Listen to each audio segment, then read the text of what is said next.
சென்னை மாநகராட்சியில் ஒரு சில இடங்களில் சொத்து வரி 3 முதல் 4 மடங்கு வரை உயர்த்தப்பட்டுள்ளதாக கடந்த சில தினங்களாக குற்றச்சாட்டு எழுந்துள்ளது. அதாவது எந்தவித காரணமும் இல்லாமலும் முன்னறிவிப்பும் இல்லாமலும் திடீரென சொத்து வரியை பன்மடங்கு உயர்த்தப்பட்டிருப்பதாக சென்னைவாசிகள் குற்றச்சாட்டை முன்வைத்து வந்தனர். சென்னையில் 3,49,000 சொத்து உரிமையாளருக்கு மறுமதிப்பீடு செய்யப்பட்ட நோட்டீஸ் அனுப்பப்பட்டுள்ளதால் வரி செலுத்துபவர்கள் குழப்பமடைந்துள்ளதாக தெரிவிக்கப்பட்டுள்ளது.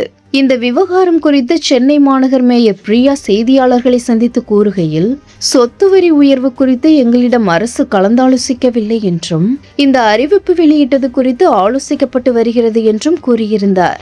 இந்த நிலையில் பொதுமக்கள் எழுப்பிய கோரிக்கைகளை கவனமாக ஆய்வு செய்து அதன்படி சென்னை மாநகராட்சியில் சொத்து வரி உயர்வு நிறுத்தி வைக்கப்பட்டுள்ளதாக மாநகராட்சி அறிவிப்பு வெளியிட்டுள்ளது.